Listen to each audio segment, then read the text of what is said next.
back, baby. Yeah. Oh, wait, I never left. I gotta scoot it a little bit more. I'm trying to get away from the mic. This is the Attic Podcast, and we smoked for about 60 or 40 years. How you doing? Salutations. What's up? This is Welcome to the Attic. We were born in the 40s. Yeah. sounds like Mo from the Simpsons. Hey, hold Oh, on. yeah. Hey. By the way, I wanted to actually save this. This actually segues beautifully. You're dressed exactly like Bart Simpson today. It's a funny story, actually. Okay, visual. Red t-shirt. Blue shorts. My pants. Eat my shorts. Oh, yeah, eat my shorts.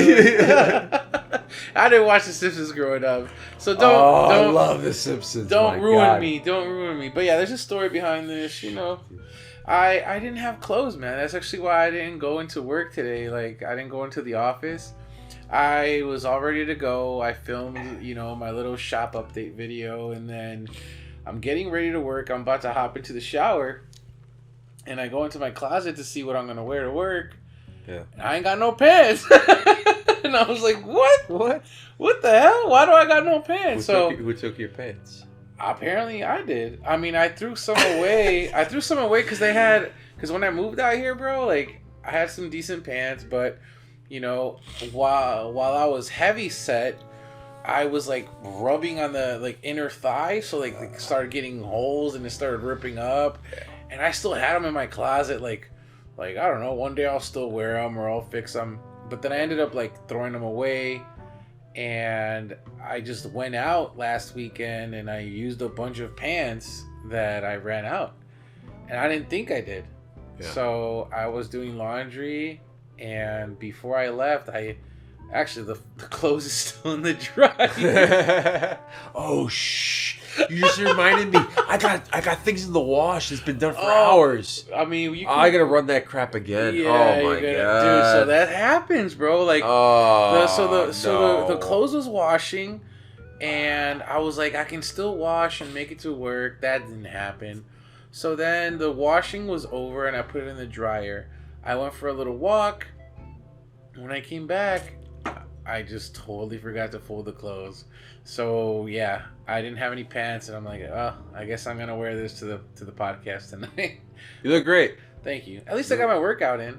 I love Bart Simpson, so you're good company. Have we talked about? I'm pretty sure we've definitely talked about the Simpsons. We have talked about the Simpsons. Yeah. I love the Simpsons. I grew up with them. I would say about 6th, 7th grade. I was so into them. But growing up, it was kind of like a thing where it's like, hey, that's too adult for you. Don't watch that. And like, I think today's standards, it's kind of considered tame. But back in the 90s, it was so against the grain.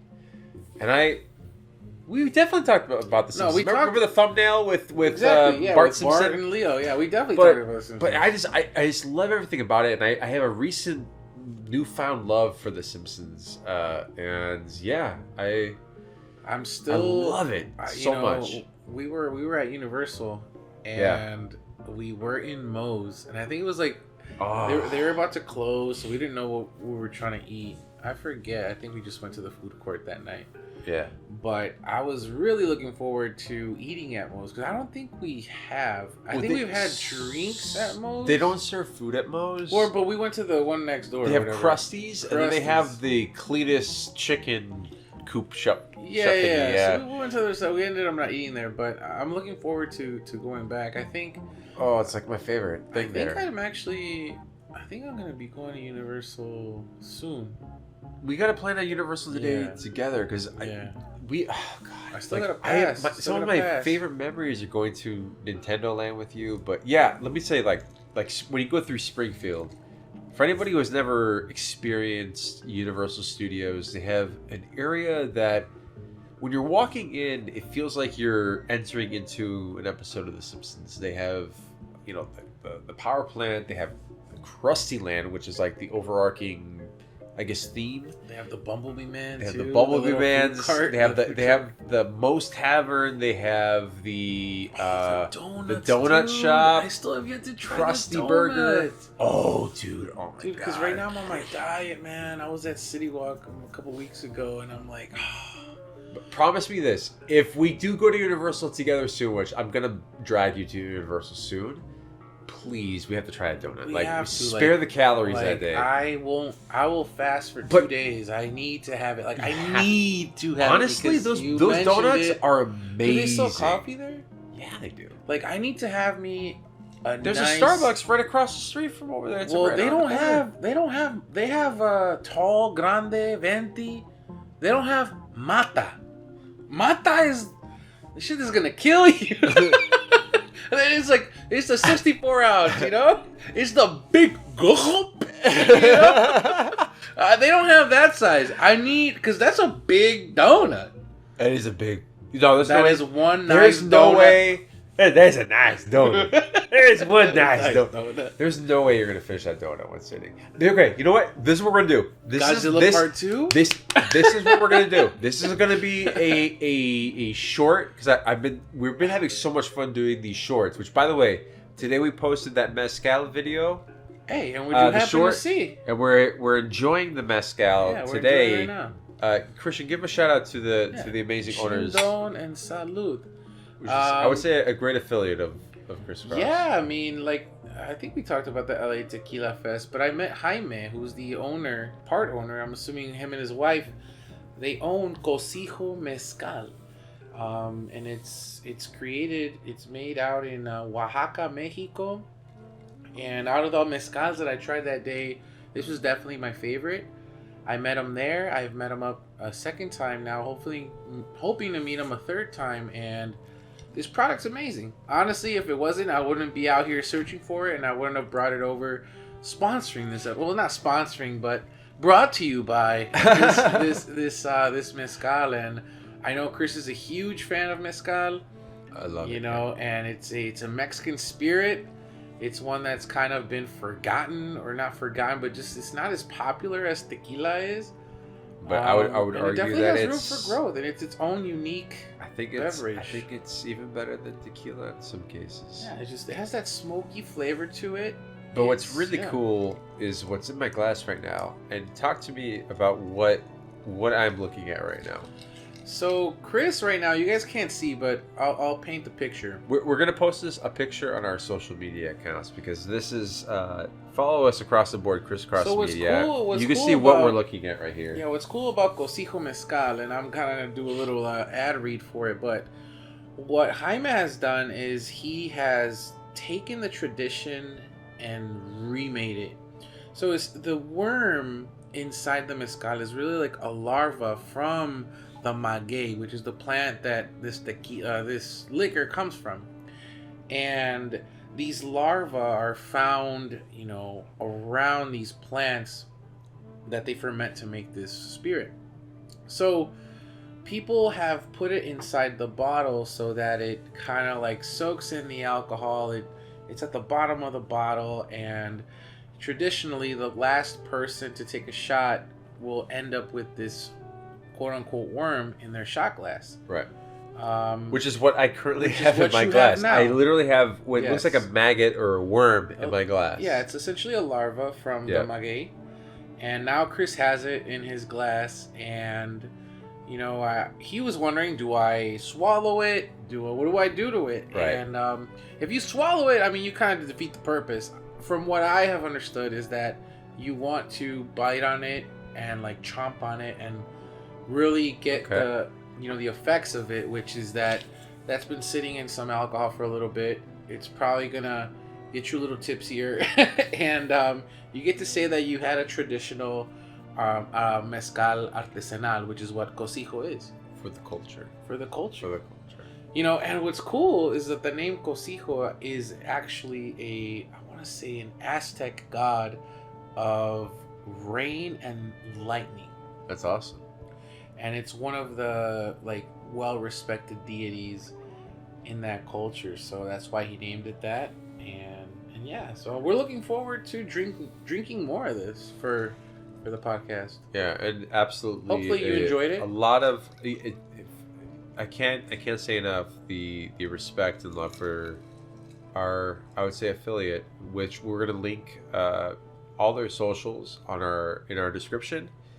and we'll have it also in the pinned comment along with our other affiliates and sponsor, which we'll talk about later in the episode. I thought you were going to mention them right now. No, I don't want to keep it all ads. I'm like, the worms come from the earth. Yeah, I thought you were going there, but we'll come back. Just like the worms come out of the ground and the worms and dirt. We'll come back to that. But yeah, I mean... of worms and dirt, we made an awesome video, which I think we've mentioned a couple times. The Worms and Dirt episode, we did a Bugs Life themed episode with Heimlich.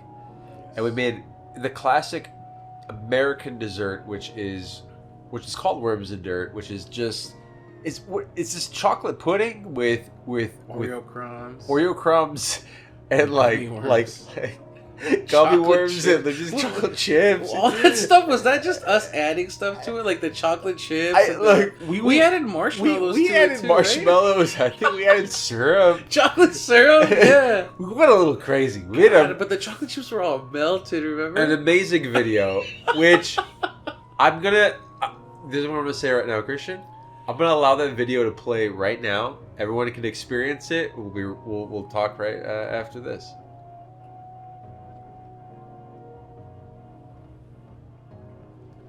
That was a crazy video. So what do you remember making that? I think we've talked about it on the podcast. That was actually one of my favorite memories. I remember doing making shopping for one of our videos. Because we also put Swedish fish in there, I think. Didn't we? God, we put like the whole kitchen sink. It was everything. Clean up at aisle 3. There goes ChrisCross Media taking all the candies.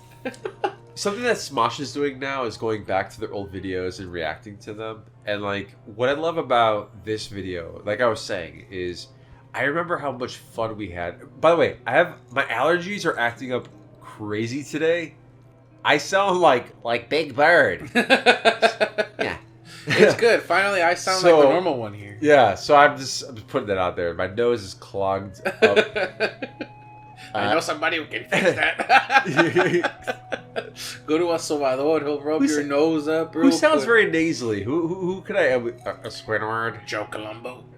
Joe Colombo. Yeah. Dude, we gotta talk about. Now that we like finished season 3. Let's talk. You want to talk about the Godfather of Harlem? Yeah, like we've mentioned it already in the past, and I want to talk about it I've been thinking about that finale. Why is my nose getting worse and worse? I don't know. It happens, So, as we mentioned in a previous episode, Chris and I got put onto this show from the legendary Joey Diaz, who just came out with a new podcast. So go check it out after this one. But what's the name of that? It's called The Check-In. So he was talking about it, and where can you listen to it? You can listen to it on YouTube and Spotify. Okay. Yes. And he was talking about this show, and I'm like, man, Chris and I, we just wrapped up a couple of our shows. We need something new to watch. Let's pop it in. So currently, they have 3 seasons. They're working on season 4.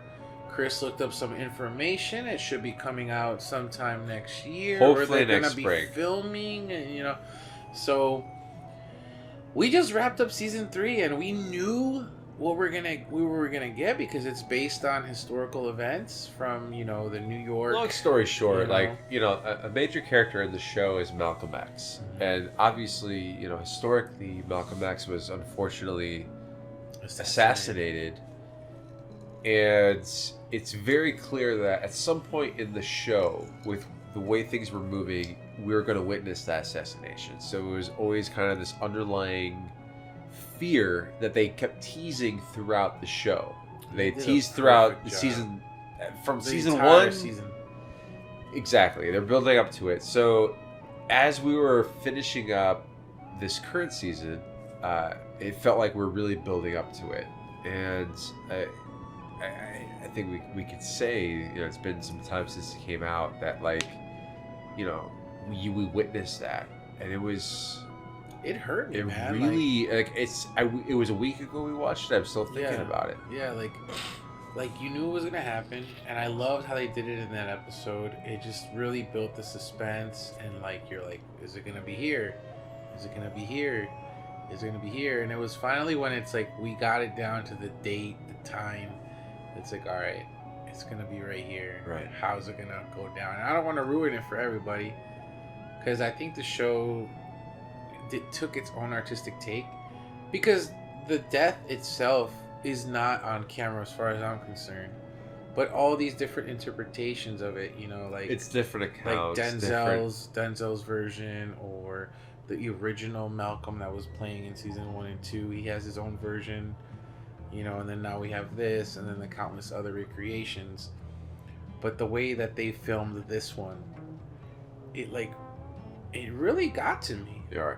Because it's like you kind of feel like you lost a friend, you right. know, and you're just like, dang, like it just really got you thinking of how stuff was back in the day, where like people think that like today people don't appreciate life, right? Like people just all these crazy stories you hear on the news, but like back then they like really just didn't care.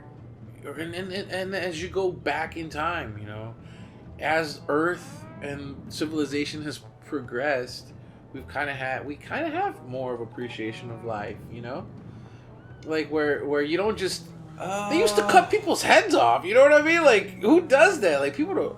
Yeah, I mean, okay. Like they used to just cheer for that, you know.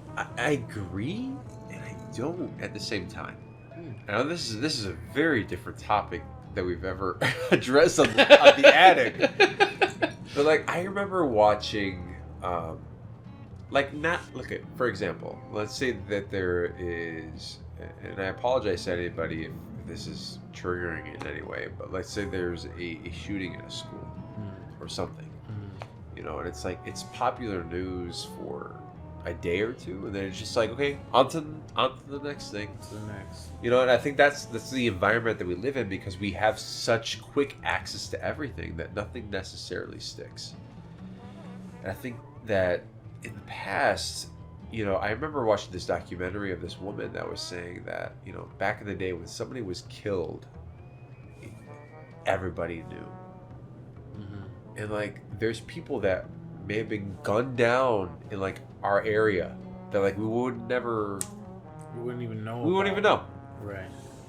I think times have changed significantly. I think that we have unintentionally desensitized ourselves to shocking news because we're so exposed to it. That's true. And it's scary. Yeah, when you put it like that, you're definitely. Yeah, I didn't think about it that way. Because like, so say that happened, you know, it was don't quote me on it, but I believe it was February 21st of 1965 that he passed away. I don't know. Jamie, can you look that up? Unfortunately, we don't have a Jamie here to look stuff up, but I believe that's when he passed. But just think like... You're talking about Malcolm X. Yeah. What were the newspapers like the next day? And right. like that was your form of news. Like now... But you found out the next day. Now we have Now you would know instantaneously. Now we have YouTubers that the moment that news comes out, bang! In less than 5 minutes, there'll be a video. There'll be the guy that just... But the problem is that now you would have... Which I'm not saying it didn't exist then, right? But I feel like there was more of a force of a narrative. Now it's like everybody saying, oh, he was a villain and he was a saint on one end. Right. And you're hearing both of those oppositions so loud in real time. And that's what bothers me. Yeah. You're right. And I don't know, I love history. I love looking at different, you know, because the history does repeat itself. No matter what you say, everything we've done is gonna happen again. What's that saying? Like same shit, different century. Like,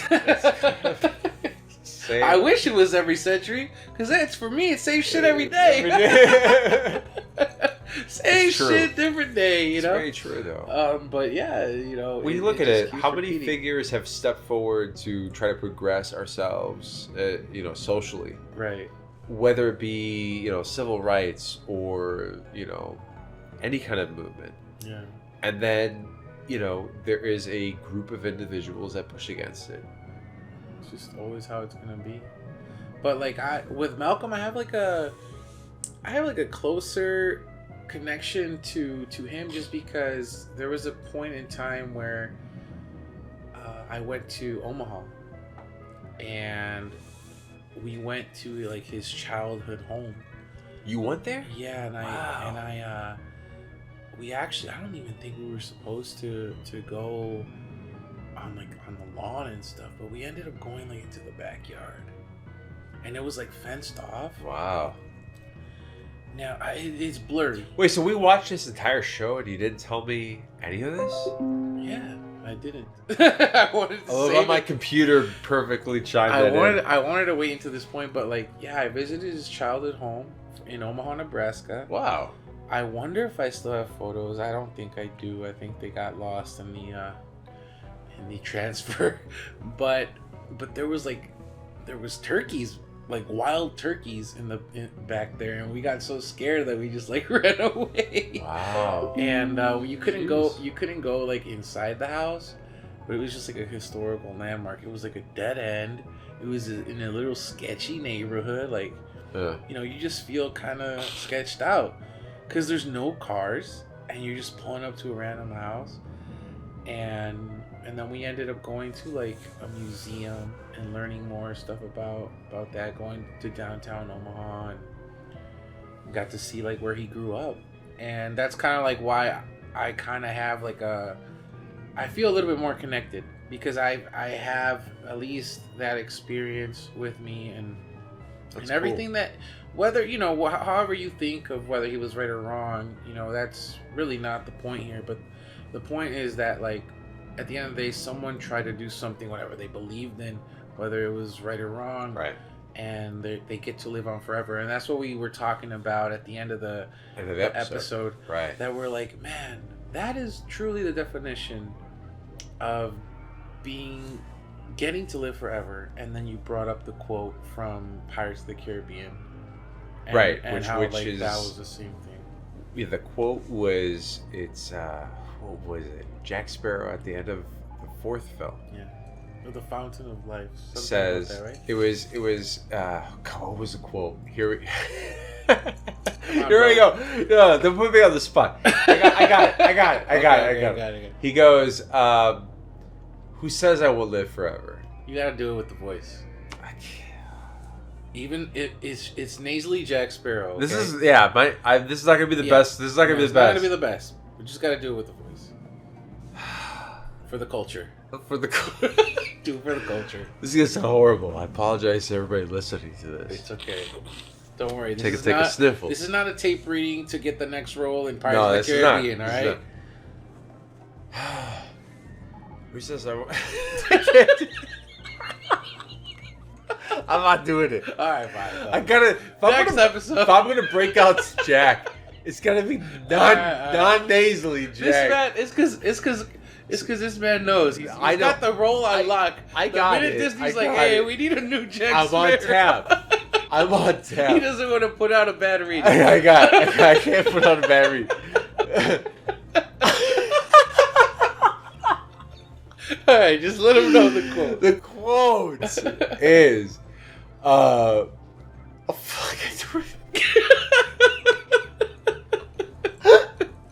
it was something along.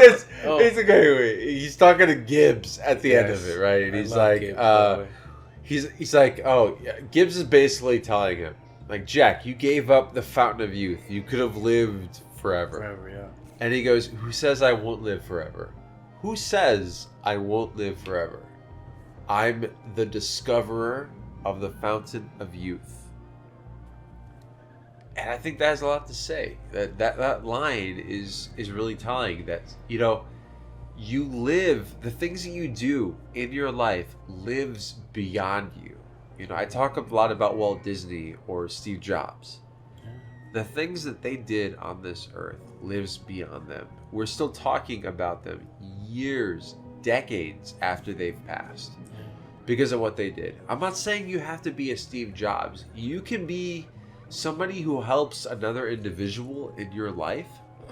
God, I sound like a nasally while I'm saying this. But you can help somebody in their life, and they're going to remember that. There's people in my life that have helped me in the smallest most insignificant ways, but they mean so much to me because they made that impact on me. Right? And there's people that I can think of that I'll never see again, but they made an impact on me, right. and that means so much to me. And what I'm saying is that you can have that difference in somebody's life, and you don't even know it. And I think that's the beauty of life. Yeah, it really is. No, I want to touch back on something you mentioned here, but I want to just add on to that, and it's true, like you're saying, we don't have to be a Walt Disney, we don't have to be a Steve Jobs, exactly, to where your works, your accolades are remembered for millennia by a majority of people, because that's just like being famous or being a celebrity after death. Hell, a lot of us won't ever be famous or celebrity while we're alive. So what makes us think we're going to be that when we're dead? But your story, your legacy can still be remembered within your own little lineage, within your own little community and your little family. So don't let that like derail you from wanting to be a good person and to do good deeds, because if you do well in your life, your legend can be passed down from generation to generation. Because I know if I were to go ask my father, for example, hey dad, who's like, and I've asked him this before, because like at least in my family's ranch where we're from, our history got wiped by the Spaniards, so we don't really know too much of our history. Right.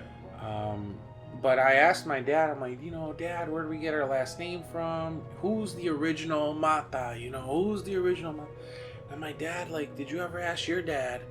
And he's like, I kind of did. And like, your dad, your grandpa had it. And like, I tried to trace it as far back as I could, but I only got so far.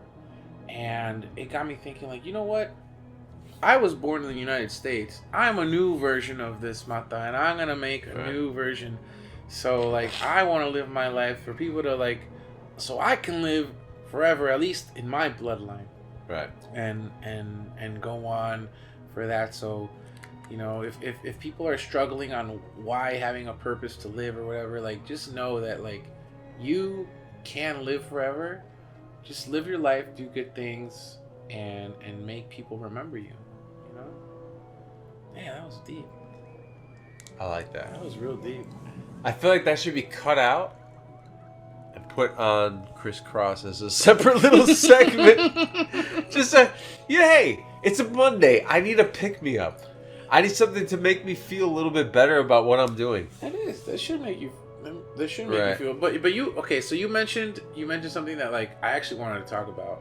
Go for it. I'm just gonna let you do your thing. Yeah. So you talked about, like, people that, like, you have no connection to anymore, that you don't even know if they're still alive, at least in my case, but that they made such a huge impact in your life, right. that, like, you can talk about, and I want to take this time to I do have the that. privilege that I've kept in touch with most of those people. Right. Most of them. Okay. Not all of them, but most of them. So I'll let you go some first. Some living, but some haven't. I want to take this time to, like, highlight because, like, those. we're saying, hey, we want to say about living forever or whatnot. I want to tell a story about someone like that, so their story can at least live on for one more generation. Wow. And you do the same.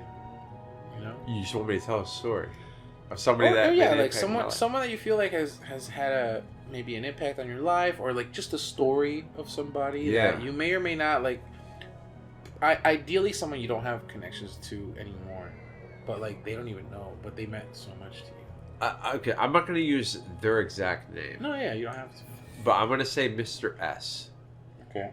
And for those who know, and I know there's two individuals specifically of my family that are listening that know exactly who I'm talking about. Mm-hmm. He was vice principal at the grade school that I went to. And this was an individual that I remember walking up and down those halls at that school. And you would look at the school, they would have the different yearly portraits of just, like, the entire class with the faculty. Mm-hmm. He was in, like, every one of those photos up until like, you know, if you were to date back to like the 1970s, maybe even 60s. Damn. But he was as youthful as you and me. You know, that was the thing. And he was a shorter, bald. I'm trying to paint a picture here. Had a very like thick Austrian German accent. Like he had like a very like smoker's kind of like what accent. you sound like now. yeah, with my. And he had sayings. He would call you like space cadet. Like he would call you like you know. He'd have a little. I'm not angry. I'm disappointed. You know. He looked like Mike Ehrmantraut from Breaking Bad. Yeah. Okay. He was, and he's still with us, and we still, in some way, keep in contact, so to speak, loosely. But this is an individual that, you know, when you think of teachers that go above and beyond, not only did he teach, but he was so instrumental in like guiding me into who I wanted to become as a person. And taught me values that, you know, I think about to this day. I was very fortunate to have him as my math teacher in 7th and 8th grade. And he was the vice principal of our school. From like when I was, you know, at that school from like kindergarten up. Everybody looks up to this person who I think he's retired. I think he does like some substitute teaching for fun or just on the side, but like he was very instrumental to the grade school that I went to. And everybody was kind of like fearful of him, but like respected him, but also just loved being around him. Like you've earned that respect. And when I graduated that grade school, in our high school, like you and I both went to, we were required to do service hours, which I think was 60 hours a semester, something like that. It was something crazy. 30 hours, I don't remember what it was. But I would go back to my grade school and I would help out at the different like social dances and different events, and I would sell pizzas and, you know, help with different ticket sales and things like that. And I created a very, very strong like mentorship with him. He was like, you know, in my eyes, he was as close as you can get from like, you know, like a Padawan to a master in Star Wars. You know, I felt like I was Obi-Wan, he was my Qui-Gon. He was so instrumental, and I have so much love and admiration for this individual. And one of my favorite memories that I carry to this day. God, I hate that I sound so nasally. You sound good, bro. I sound nasally. Give me a second. Give me a second. Go.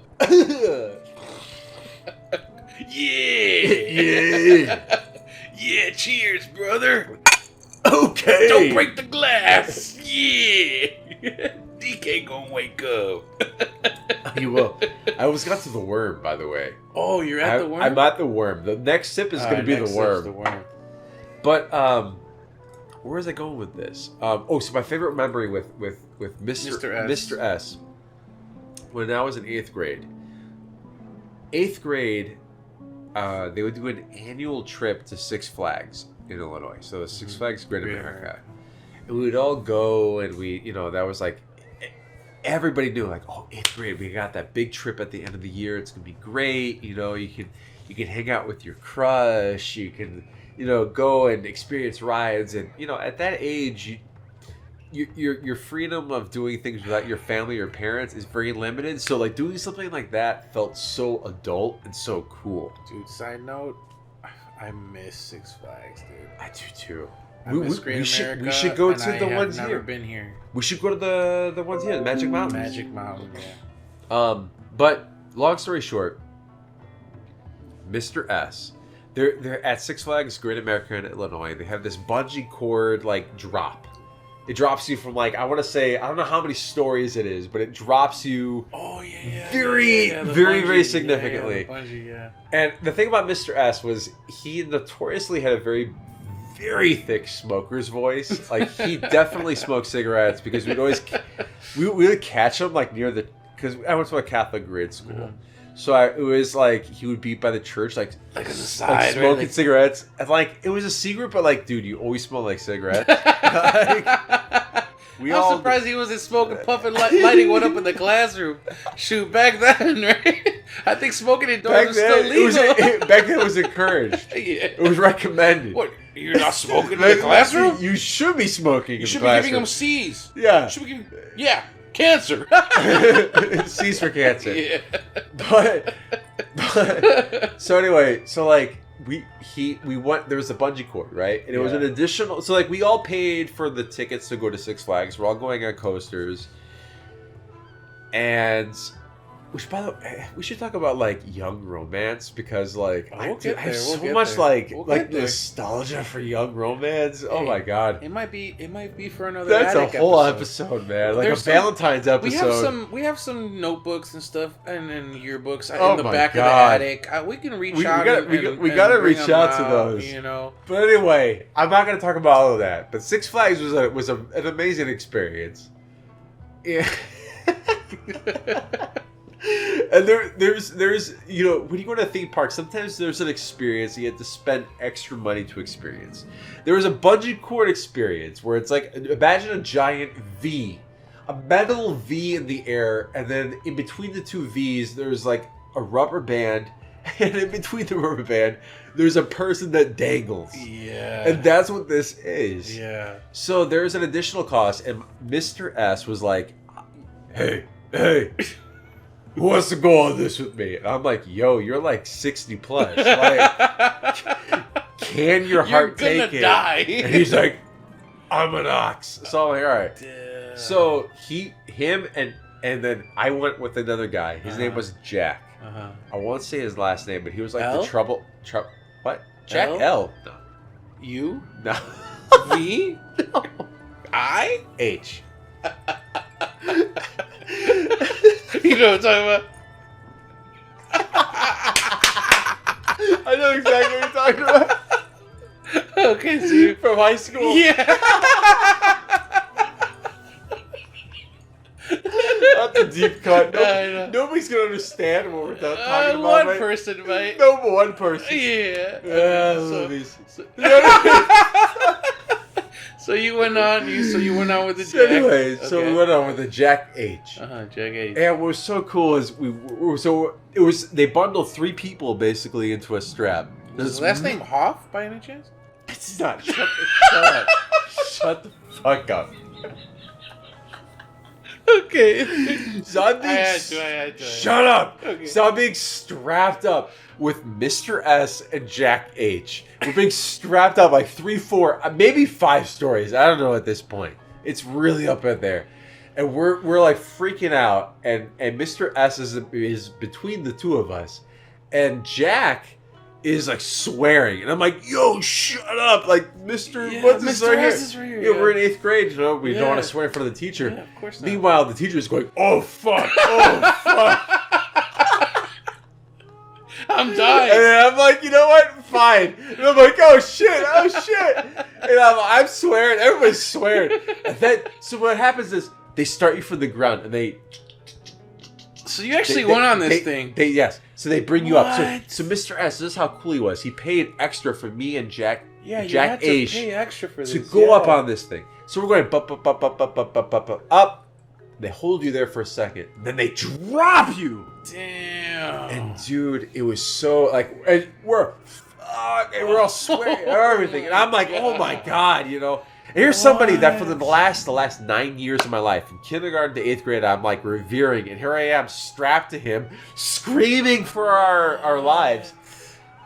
And then, you know, here's the thing. So we get off the ride, right? And like we meet up with like another group because it was like a group of girls and with like a group like a female chaperone teacher. Mr. S afterwards, he brings out a giant stogie cigar, and he's like, I don't care. He's like, I don't care what's going on. He's like, I need one of these. And Mrs. R, who's part of the female group, she's like, Nobody pay attention to me, Dad. And I remember thinking the balls that Mr. S had. Mr. G? Mr. S turned to Mr. G very quickly. I have so much love for this man. Oh man, he's like family to me. That's a man that like never. This is the guy. Up, my father. You know, my father is very, very giving. Yeah. My father. I could make a whole episode on my dad. We should one day But talk we about should. our fathers. Yeah, it's gonna make me emotional. But yeah, no, you know how I get. You know how I get when I'll start bawling. But yo, you in the NBA? No, bro. I'm in the. I better start crying. my dad. Be clear my nose. This is all sinuses. I'm not crying. It's okay. It's okay. But my Mr. dad. P, we know he's crying. For Mr. S, I remember. Just as a gift, we had season tickets to the Chicago Fire. Yes, we went. We gave them some tickets, and like it meant the world to them, It was really cool. Damn, that's fucking. It sounds like I'm crying. Look at my eyes. I'm not. It's just. He's not crying, guys. But trust, when we get video, we're gonna see. We're gonna see. Hey, I think for Mr. S, you gotta eat the Mr. Snake. I mean the Mr. Worm inside that shot glass. So. Something I do want to say is that something that Christian and I are talking about very heavily is bringing a video element to the show. I want to say that it's something that we are discussing. It's something that I think we found a solution to. Yeah. It is something that I think that you guys are really gonna like. You better like. So hit like on the video right now. It's gonna happen in the near future. Yeah, it's coming, guys. Very near future. future. I'm excited. We talked about this and Shindon. So once again, who's the affiliate that we have here? So this is Cocijo Mezcal from Oaxaca, Mexico, imported to California. And you got the last shot there. And you got the little... And this has the maggot. This has the worm in it. Little larva, yep. So as I take this down, I want you to please also give a shout out to our sponsor for today's episode. Oh my God, you're putting me on the spot. Go for it. Well, as Chris is taking this shot and munching on what comes from the earth, we have our sponsor for this week and every other week, Entertainment Earth. So, as you guys know, you guys get percentage off from your orders. You can find the link down below in the comment section. Also, in the description, go on Entertainment Earth to find all and any of your collection's desires. Toys. I know you guys are collecting. If you guys come over to Chris's house one day, you'll see this man's like entertainment galaxy. So, if you want to start on your journey and your adventure to go and build a collection of a status like this, look no further than Entertainment Earth. Use our code down below. Get yourself a little bit of a discount. And hey, we might get a little bit of kickback ourselves so we can build our collection as well. So please go ahead and do that. Help us out, help you, and help you help us in this symbiotic relationship we call Entertainment Earth. And also, if you have an order over $79, you can get free shipping. And let me know where you shipped it to so I can go and deliver your package. Wow, so, man. Mr. S's story is amazing. My story can't top it, but I still want to talk about... I do want to say an update on Mr. S. Oh. So, I heard that he frequents... So I haven't kept too much in touch with Mr. S. But I heard that he lurks Costco and loves himself a sample on the weekends. Oh, he loves the Costco for the samples. For the samples, bro. You gotta hit up. You gotta hit up Costco for those dogs, man, and the pizza. The little food court there. I love Costco so much. Man, Rolo has treated me to some amazing Costco runs. He'll just be like, "Hey, you wanna come with me to Costco? I got you on some. I got you some this. Got you some that." Can we give a shout out to Rolo real quick? Yeah, man. Shout out to Rolo, man. That man is shit, dude. I don't know where I'd be. Honestly. So who is, for the viewers at home, who is Rolo to you? Shit, man, Rolo has become like a brother, bro. Low key, like for real. You know, just to say that, like, just the story. I'm pretty sure we talked about it in the podcast, but he's really become like a part of the family. Like I feel like a part of the family, a family away from family, because. And I just want to say, I've maybe interacted with him 2-3 times at this point. He's the 3 times. Godfather of. I feel like I'm part of his family too. Like he just gives off that vibe. And I have said this to you, and literally his photo on my phone is of the Godfather. He just kind of carries himself as, boys, let's not disrespect. You know, hey. He carries himself with such like vibrato that you automatically respect every word that comes out of his mouth. Yeah, he's for a man context. Of his this is the person that you're living with. Yeah, you're sharing. He welcomed me into his home and into his family. And this is the individual. Again, for context, we talked about. I play poker. Yes, I play poker with you and Rolo. I can't tell you enough how much love and respect I have for this individual. And we're planning. We're working. We're actively working on that next poker night. Poker night number 2. We'll see what happens. I got the chips on the side of my bed ready to go. By the way, I ate the worm. What'd you think? It was chewy. I don't know. Nothing else. Slimy? Yet satisfying. Right. Yeah. That's good to know. Hey man, cool. Shout out to Jaime. Shout out to Cocijo Mezcal. Go follow them on IG. Give them some love. Let them know that the ATTICC, that ChrisCross sent you over. And who knows? Maybe we see a little bit more of Cocijo Mezcal on the podcast. Now, Bal-BONEY KONG. I want to talk about that really quick.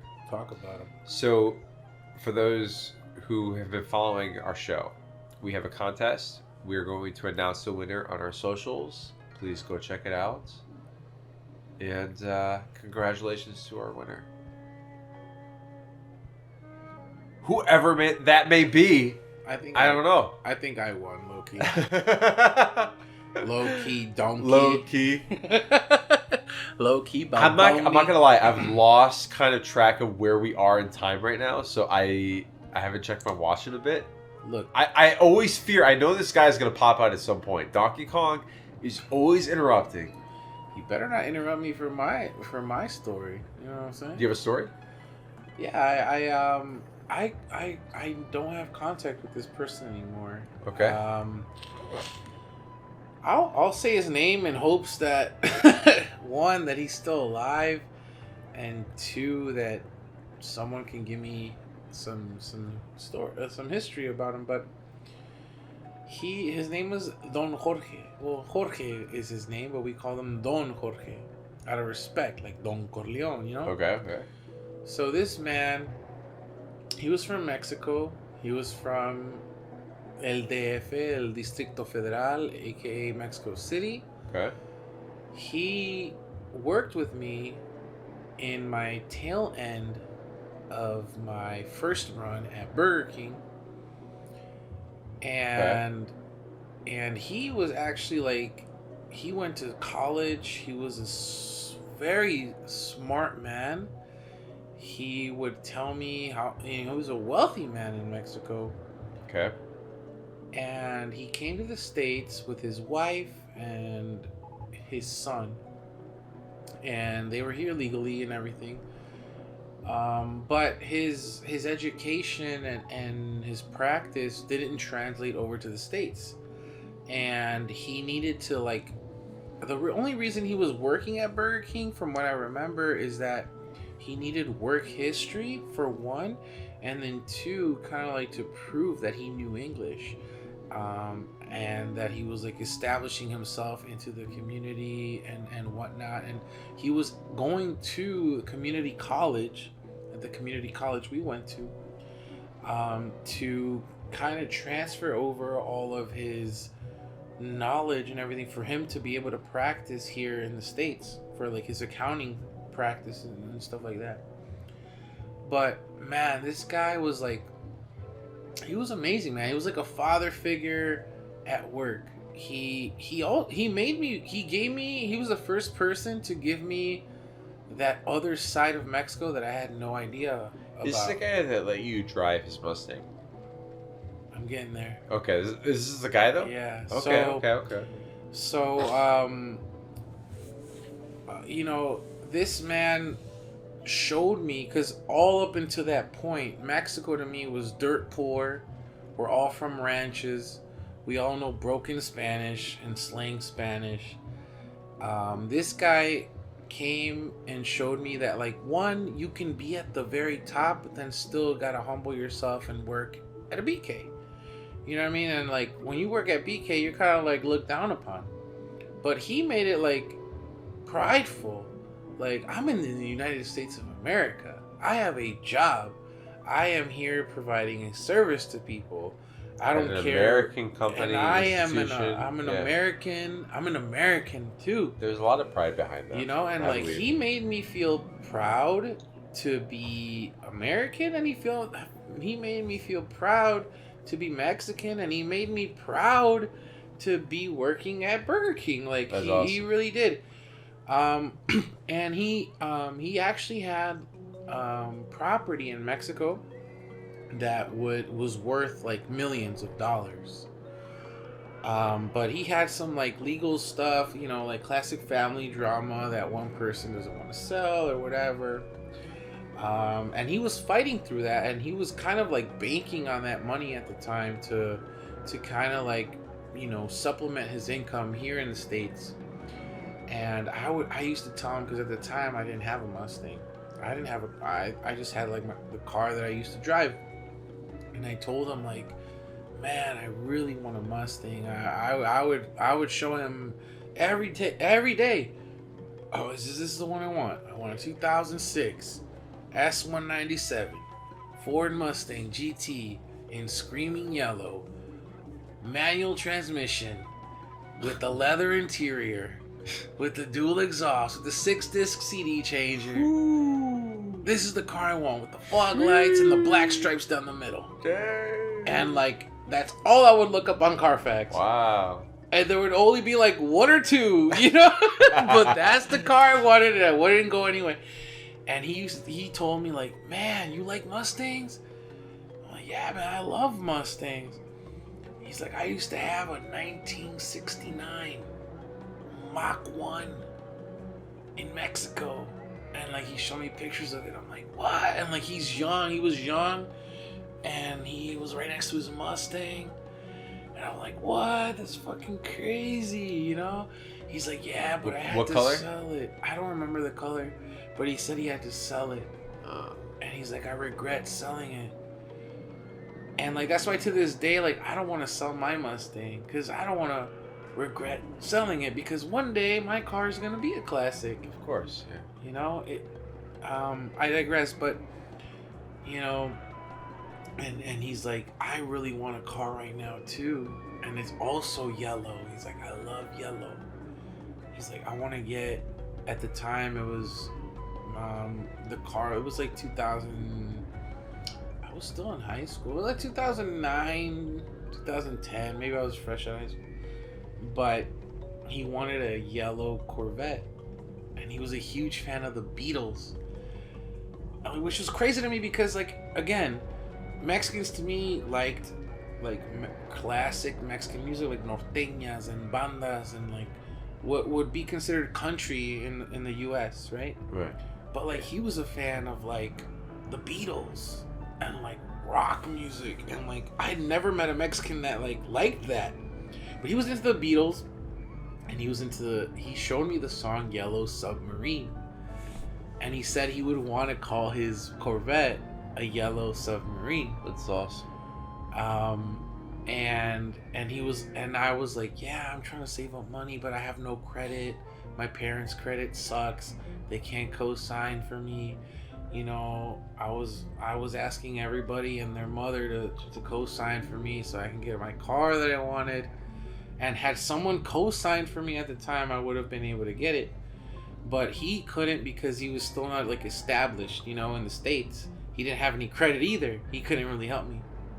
But he was like, Christian, I respect you and I love you so much. I see you like my son, because he had a son that I think was like my age or a little bit older. and he was like an engineer or an architect or something, and that's what he was going to school for, and that's what I was going to school for, or wanted to go to school for at the time. And he's like, I see you like my son. He's like, you know what? I'm fighting this situation in Mexico. I'm supposed to get X amount of money, at this time. He's like, I'll go as far as to like finance the car for you. You just gotta pay me. Wow. I got my hopes up, bro. And I'm sure he did too. He really did genuinely want to help me. Right. And I was already like, oh man, I'm gonna get this. I remember telling everybody, I'm gonna finally get my Mustang. Yeah. I was like customizing You told me to. You told me to. Yeah, and like I posted a picture up, like this was gonna look like, because I really thought I was gonna get it, and he was gonna help me out, because I had nobody that could help me out at the time. Unfortunately, like nothing went through, and I remember like it didn't go through, and like people that were like, that knew about it, like were giving me shit, like, oh, where's your Mustang, blah blah blah. And like one of my friends at the time, ended up getting a car right like after all this shit happened. And I took it as like we weren't talking at the time, and he was like come outside. And this was after like months after we weren't talking, right? And I always took it as like a damn, like a little like stab in the face, but that was crazy. But what I love about Don Jorge was like even after all that, he knew what happened. He knew that like all this stuff happened to me after the fact. Right. That people were like trolling me, and people were like doing shit to like make me feel bad. That he actually was like, hey, do you want to go have dinner? And I'm like, what? Like, no one had ever invited me to dinner. And he's like, I'll pick you up. And I'm like, what? Like, I remember asking my parents, like, hey, is it cool if I go with this man that I work with? How old were you? Bro, well, I was like 18, 19. Right. But this guy was like, this is why I don't know if he's still alive, bro, because he was old, man. He was in his 50s, 60s. He was in his 60s. So that was, how many years ago? I mean, 10 years ago? 10, a little 12, bit, 12. let's say 15. I don't know. He might be with us, he might not. I don't know. But at that time, he pulls up in a 2009 anniversary Mustang GT, okay, black, to pick me up, stick shift, and we go to Chili's, and I had never been to Chili's, and he let me like go inside the car. I still didn't know how to drive stick, so I didn't drive it, but I got to go inside the cockpit. I got to like test everything. I got to turn it on and hear the freaking engine just. It was his son's car. And I just got to turn it on, hear the engine, took pictures. I have pictures of him and me with the car, but I think I have pictures of just me, but I had pictures of him. I don't know what happened to them. Because on that phone, I lost it. So that's how I lost his phone number. And I never, because I ended up like quitting that BK on a very like weird way. I wanted to like reach out and say, hey, can you give me this person's number? I've tried going on like the college website and see if I could find any information, but I haven't tried in, I don't know, 10 years, but he really like, he had a huge impact on me, like in the workplace, outside of the workplace, and then like my love for cars. So hell, if I ever get that yellow Mustang, it's because of him that I wanted, I mean, I'd love to commemorate him in some way, like either on the license plate or get a little decal. I don't know if it would say like Jorge or Yellow Submarine or. I like to believe. I like to believe that everybody in their life has somebody that has impacted them in some way, similar to how you've described your person or how I've described Mr. S for me.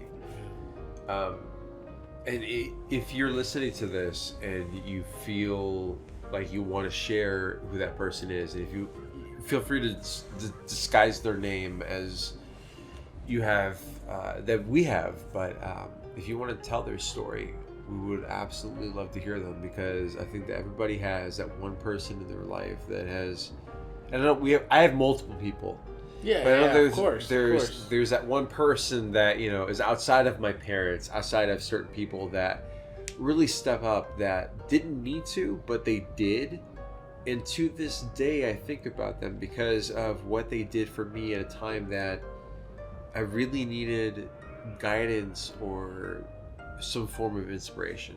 And they were there for me in a way that was so impactful that I still feel that to this day. And I hope that everybody listening has experienced somebody like that. And if you haven't, I hope that in some way you experience that in the future, or maybe you are that person for somebody else. That's what I'm saying. Like, you could be that person. Exactly. Yeah, you could be that person, and as long as YouTube leaves this video up, hey.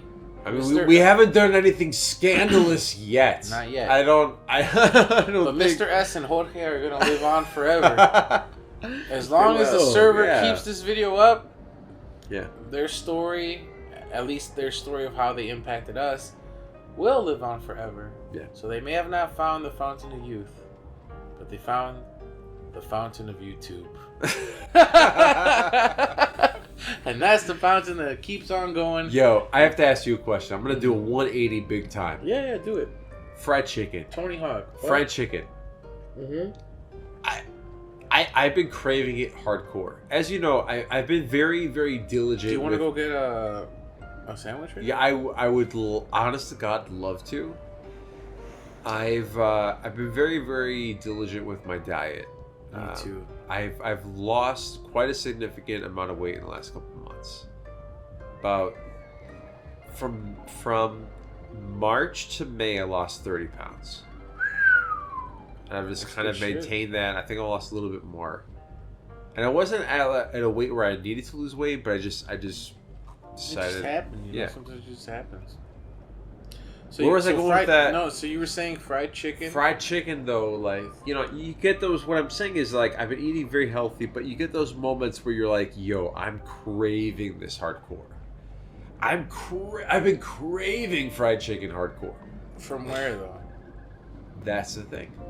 Have you had, you remember when the fried chicken from Popeyes was like the craze? Thing? Yeah. And there was cars piled through the drive-thru to get the sandwich. Yeah, there was a whole sandwich war. Did you ever try it? I did, yeah. Was it worth it? Was it worth the wait? No. Absolutely. Absolutely. I thought you were gonna hit me with that. Worth the wait? Absolutely. Absolutely. No. That was a FIFA 10 reference. Oh my god, dude. FIFA 10 had our boy Blanco on the cover. God, the best FIFA. And there was the commentator. Regarded as like one of the best FIFAs. Is it really? That makes me happy because he's on that one. Yeah. But there's a part where the commentators, which the commentators are done in a way who has never played FIFA. It's like done in real time. It feels that way. Mm-hmm. And you're playing at Wembley Stadium, which I'm assuming, I don't know the history, but I guess it's a new Wembley Stadium in England. And like one of the commentators is like, Wembley, worth the wait? Absolutely. I think I was absolutely. And like, dude, we played it so much because Blanco, who is a star in the Mexican Soccer League, played for Chicago for I don't know how many years, but 5 years. Yeah, like during like the 2010s, right? Maybe I think he ended in 2011. It was a magical era where like we had season tickets because those games were so entertaining. Toyota Park. At Toyota Park, which they no longer play at, but Toyota Park was such a magical place. I'm so happy I experienced that time, and you came to several games with us. But man, that FIFA game was so hype because he was on the. Oh! No! Wait, is Donkey Kong not a fan of football? Get him! Is he not a fan of football? Grab his legs. Oh Grab his legs. God, he's wait. done. Get him. I'm done. He's done. He's tied up. He's not a fan of football. You're getting better at that, by the way. He is not kicking no balls right you now. got him restrained quick. He's done, bro. That's from my Jalisciense in me, bro. I tied him up like a cattle at a rodeo, bro. He's done. I think every episode's had a theme. I would say this theme is people who have inspired us. I feel like that was kind of like inspired an overarching and left an impact. Impact, yeah. Left a stamp and have molded us into what we are today. Yeah. And I encourage everybody, share what you're comfortable with, but I would love to hear your story of somebody who you want to give a highlight to that has made an impact on your life, because I feel like everybody's had that one person or two. I know I've had several, but there's certainly people that definitely stand out. And for me, Mr. S, and you, it was... Mr. Jorge. Mr. Jorge. Don Jorge. Oh, beautiful. But yeah, this was an episode. Say, be a little bit more like clay and less like rock. Let yourself be molded into who you are, and don't be so rough and stuck up. Live life a little bit. Let life mold you into who you should be. I think I'm not saying I figured out life, but the older I get, the more I realize that we have very little control of what we call life. I think the moment we accept the fact that we can't control every aspect of it, the easier and more exciting it becomes. Man, that's deep. That's a perfect way to end this episode. We have a lot more to talk about. We have the MLS stories, and of course, we gotta dive into those young romance novels we have over there in the attic. Oh, our young days of dating? But for today, we must put the ladder down, go back into reality, and close the attic for today. Thank you guys for joining us on this wonderful episode. Hope you guys have been enjoying this. Can't wait for you guys to see the visual aspects that we're bringing in to the attic in episodes to come. Yes, and thank you again, and please follow us on all of our socials where we're posting really fun reels on ChrisCross Media and all of our other socials, where we're going out and experiencing fun adventures and highlighting older videos that we've done and just making new fun content and highlighting moments from these episodes. And also, again, I can't express enough. Please tell us people that have inspired you. And again, check out our amazing affiliates. So you'll find links in our description and pinned comments down below. And with that being said, hopefully next week I get this damn nose cleaned out. I'm super excited. I got some adventures coming up this weekend, so we'll talk about that next week. Yes, sir. And Mr. Mata, with much love and admiration, I say goodbye and adieu to you. Adios, mi amigo. Hasta luego. Bye, guys. It was great hearing from you. Hope you're having a good time, and we'll talk soon.